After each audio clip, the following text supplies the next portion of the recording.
Well, the way I know Galveston, Texas is you're right there almost to the beach in Texas. And Yes, it's an so island. it's an island. Island. Yes. Tell us the story about when you were 15 years old and you had a trial for a local band. Talk to us about That that. Okay, so I wanted to make some extra money, my own money. Got permission from my mom. She gave me the Galveston Daily News newspaper. I looked into one ads. It was a band named Down Earth that was looking for a female vocalist. The owner name was Willie Turner, aka Dello. I called the number. He said, "Okay, it should sing something for me." That's exactly what he said. I don't remember what song that what song I did for him, but I got the gig pretty much. He asked my mom to bring me to meet him, Hmm. and I had to do another tune. And I've been doing it ever since then. I've been Okay. doing it for over 20 plus years. That's how it started. So I didn't know that I could sing. It did not start in a choir. It Right, did not right. start. It just happened. And then as your Just career has grown, what was your inspiration behind starting Art Sessions 2? No, it's art sessions. Art Period. Session. Okay. SION capital Z. There you How I go. came up with that, basically, to me, music is an art. And a lot of times, when you're a musician, you have sessions. So I just added the two together. I thought it was pretty clever. Okay. But that's how I came up with the title. And the reason why I wanted my own label is because of control. I don't want anyone controlling me unless I want them to. So Okay. I started my own. I love it. So my co-host today is Ari. She might have a question for you also as she comes in here. So let me know, Ari, if you got a question. Yeah, Uh, so like just doing some research and stuff, I saw this article about how you are an entrepreneur turned artist, and that's something that I find really interesting, especially because a lot of the work that I do is trying to get artists into an entrepreneurial mindset. So what would you say is like the biggest thing that you translated from your experience being an entrepreneur into what you do in your artistry?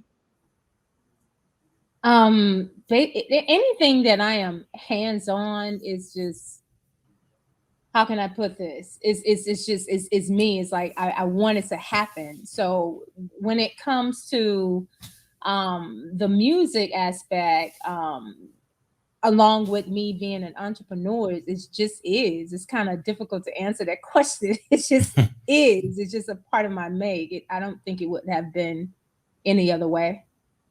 It just all is. So even when it comes to the music, I'm great at delegating. Um, Even when it comes to my businesses, I'm great at delegating and making sure things is going to happen. It's going to follow through. And that's the same when it comes to my music. I want it to be real. I want it to be my truth. So it's hands in hands with both. nice. Okay. Now, as I was doing research, I noticed that you mentioned Napoleon Hill as one of your influences. That was, You did research. Oh yes, God. girl. I did some Most research. Tell us most definitely. why. That's very interesting. Tell us why. But he's part of the reason why I am an entrepreneur, I believe, just from me studying him. I didn't have, I don't want to say I didn't have a lot of leaders um in my community.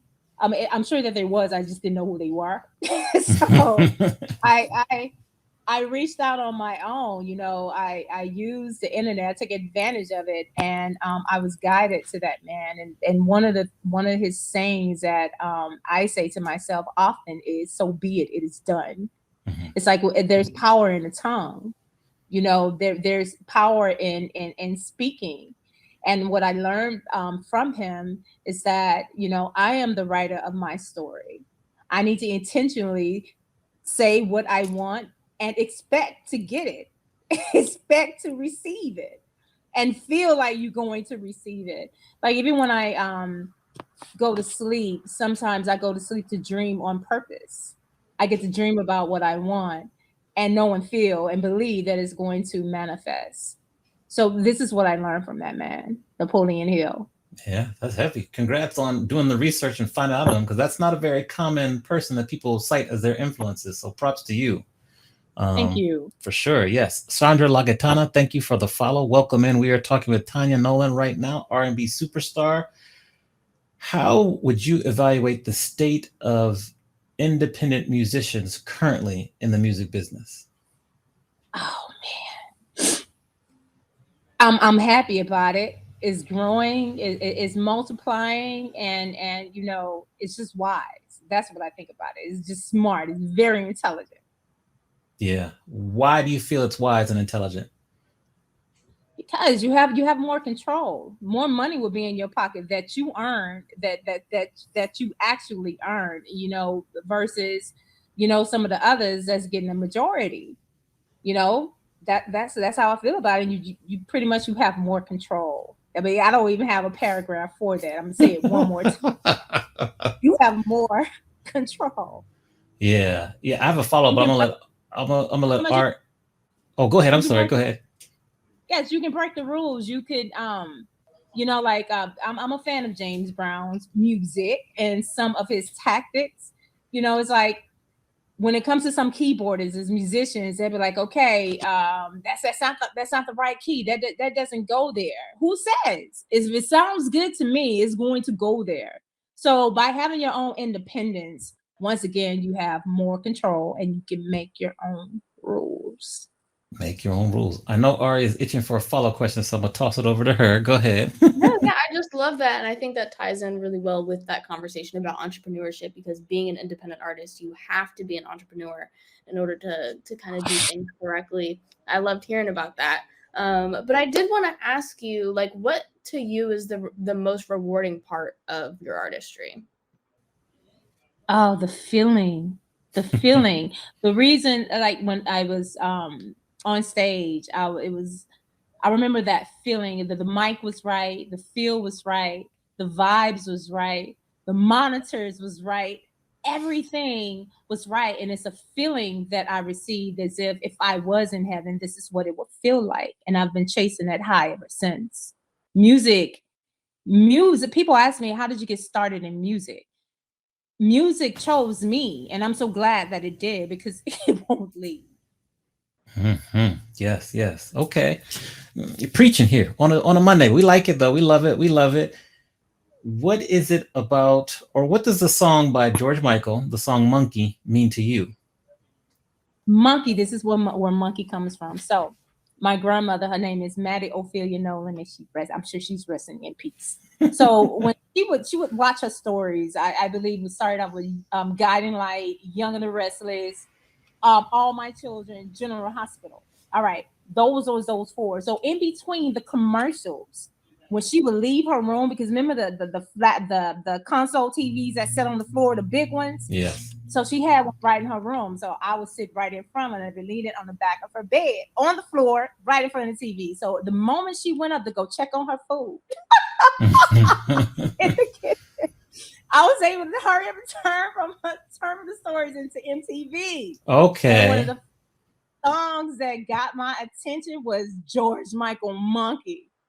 And I love it. I still love it to this day. I love it. That's a J- great story. that's how that where you Okay. guys hear George Michael Monkey. That's Okay. where it comes Okay. from. That's a great story there. Great story there. Thank Um, you.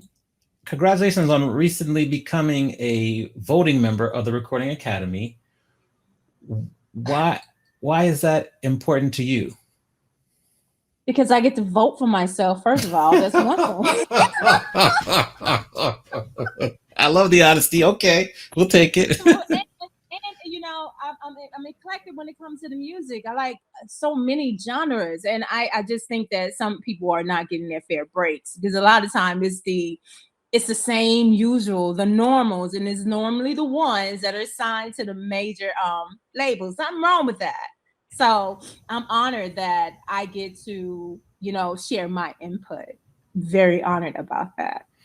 Do you feel, and then I'm gonna toss it to Ari for another question. Do you feel that the labels are kind of maybe losing their influence on the industry as we move forward with different things, just more and more independent artists, more and more success stories, people such as like Taylor Swift re-recording her masters? Like, what's your thought on how we are seeing the current evolution of the music industry? Well, answer that question. Some people need major labels. There's nothing wrong with going to a major label, especially if you don't have the finances. So they have the finances. They have the finances, and they're going to put you to work to make sure that you pay them back. But first of all, they're going to make sure that they feel that, they can make some money off of you. Pretty much. If they feel they can't make no money off of you, it's a wrap. But if you need that and you know that you're talented and then offering you a deal and you feel that it's fair, I don't think there's anything wrong with that. Now, to answer your question, when it comes to, the major record labels and now, the independents, I think the independents just want more freedom, don't want to be told, no, you cannot put this song out, the song that you poured your heart into. And they just knocking it down. They're choosing what's going to happen, what you're going to wear, when you go on a tour, all of that. That's kind of, it's a lot of control. It's a lot of control. And so now it's like people are getting their own freedom, figuring out how they're going to sponsor themselves, invest in themselves, just like the majors would do. Yeah. And so they're doing it. I think it's a great idea. Okay. Ari, over to you. Yeah. So kind of similar to the question, how do you feel about current A&R practices, and how do you feel as though majors can adapt to this space of how many independent artists are coming up and doing well, and like work with them opposed to be like an opposing force? But what is that question though? So how do you think that major labels can work with independent artists opposed to being like an opposing force to them? Oh man, that's a no-brainer. Just don't be so greedy. So greedy. I understand that you want to profit, but let's not make that profit whereas you getting 90% and they're getting 10. Just be a little bit more fair. And it's a no-brainer. Fair in all areas, even when it comes to the streaming. Give the artist some say-so when it comes to their visuals. Even if you don't give a F about them, at least fake it and act like it. Okay. I'm just saying, in that contract. Yeah. That's how I feel about it. Okay. To kind of continue along that thought process, we'll come back to that because I have a couple others, but I want to ask you about Good Woman. What was your inspiration behind the song? What was your, the video? Talk to us about the inspiration behind the actual song and then the video, which you did all the work for as well. Gladly. So the song was presented to me. And I added to it an entire verse, some of the harmonies, all of that. And the song it's like, man, when I heard it, I was like, I could definitely signature it because I was feeling it hit me instantly. I knew that I had to record that song, and I'm so glad that I did because everything that's in that song, I've experienced it. And so it made it very easy for me to do the visual. True events, all of it. Yes, and did it well too, I might say. Hey, like this dude, you had an entire baby, a whole baby. WHOL, he really.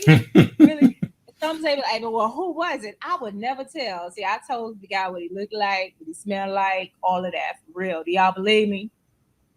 I'm tricking my subconscious. Forget about that. So every time I hear my song, I'm like, man, thank you. Yes. I had to go through that. Yes. I had to go to that so y'all can feel me in that song. I'm grateful for it. Okay. We'll give you some applause there. If you can't hear, we'll give you some applause for that there. What is next in terms of next single, album? What's your plans, touring? I know, talk to us about the next 3 to 6 months for Tanya Nolan. Gladly again. So I've been in the studio with some dope producers, and each producer has their own sound, their own vibe. So my album, in my opinion, is some of the best work that I have ever done. And the next single actually is called My Best. Don't mind telling you guys that's of it. Exclusive. I just had a photo shoot, so this is why my face is made. But it's called My Best, and it should be out the first half of August. I'm excited about it. And Nice. shortly after that, there will be another single. Then I will be introducing my album. Any plans or what are your thoughts on touring? I know that, the past 2 years have been a little bit up and down or just different with regards to touring. What are your thoughts on touring?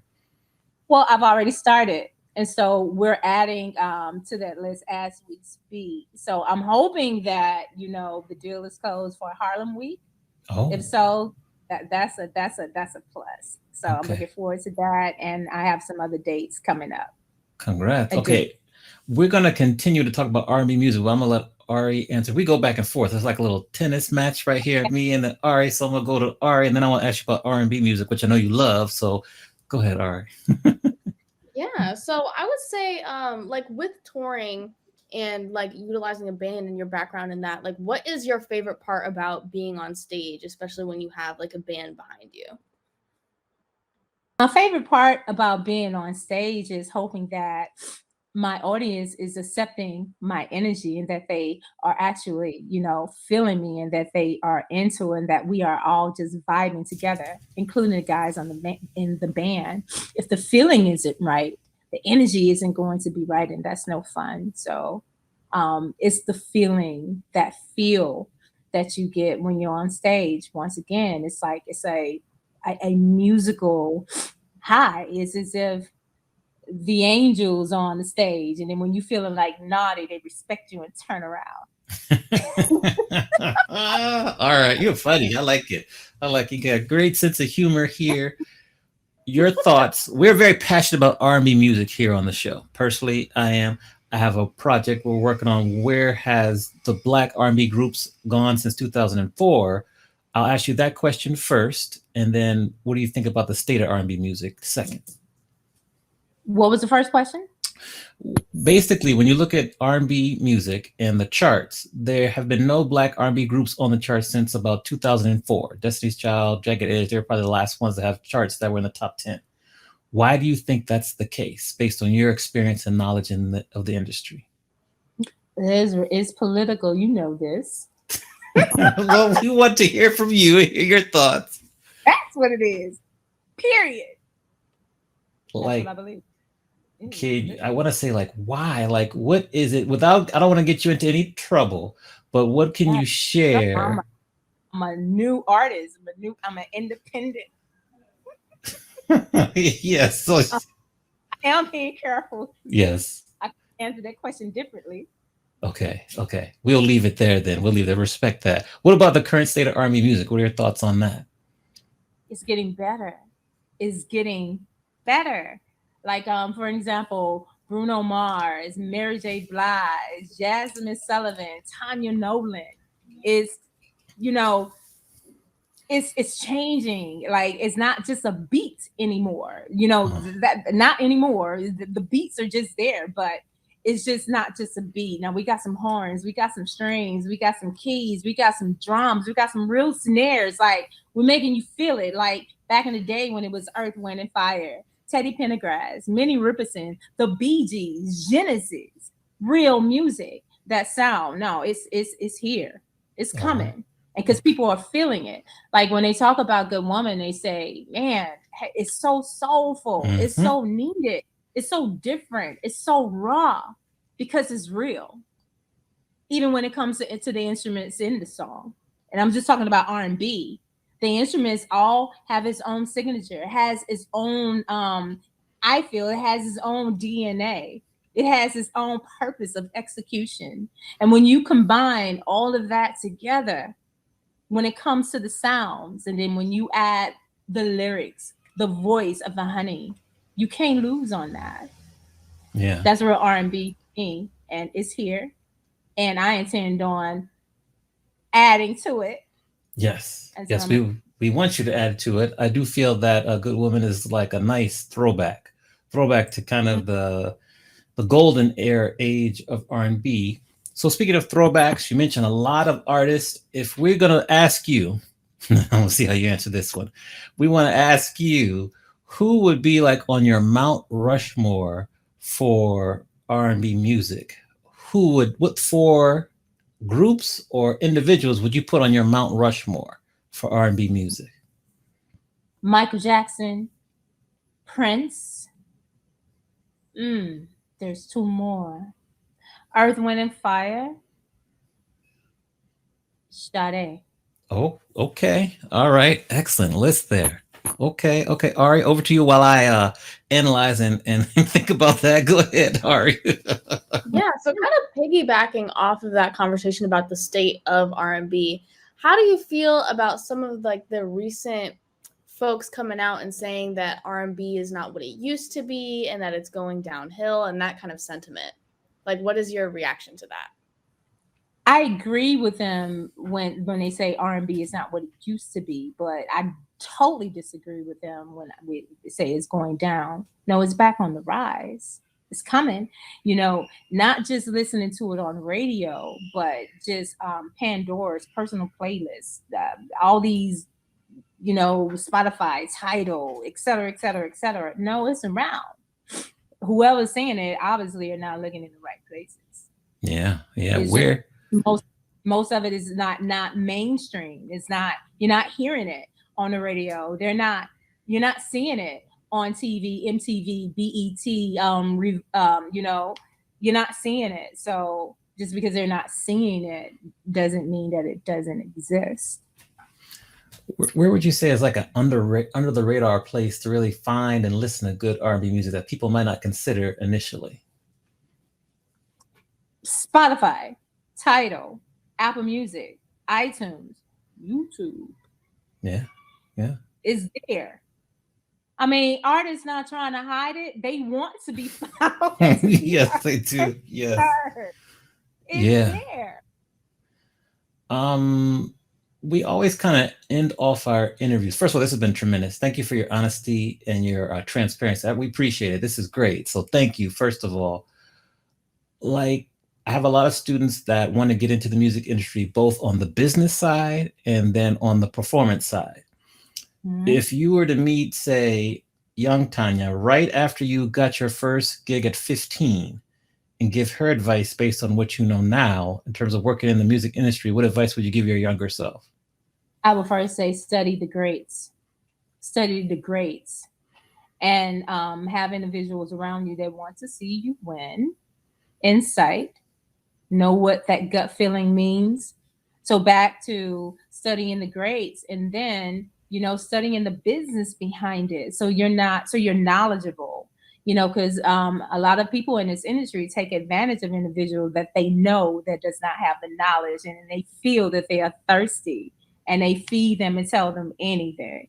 So when you are knowledgeable, you gotta, better place, a better spot to where you actually can win and maneuver easily within the music industry and to not have your emotions in it per se. Know the difference. Know when not to be emotional. Got to take the emotion out sometimes when you have to make business decisions and to just be focused. Be focused, be determined, be disciplined, have structure, and to invest in yourself. Because if you do not invest into yourself, don't expect anyone else to. That's what I would say to my young self. Okay. And to keep on pushing. Okay. What's been the best investment you made to yourself? Investing in myself. Right. Is there a specific like class, book, even something big, something small that comes to mind? Even what, and I invested in myself. It's like I reached out. Like most people think that I'm not a shy person. I do not like to do a whole lot of talking to people. Normally when I am out and about, I have someone with me that loves to talk and I will chime in if I feel like it. And the majority of the time I do not. I'm not sure if I answered your question. I totally forgot what you asked me. What was that? So I was just asking, like when you think back to your career, what's been, and because the reason I asked this question, what's been the best investment you made in yourself? Because I know that if you are a fan and influenced by Napoleon Hill, this kind of goes along with his mindset and what they talk about in terms of investing in yourself. So it's like, what was the best investment you made in yourself so far in your career? Studio time. Studio time. Production, quality musicians, investing into that.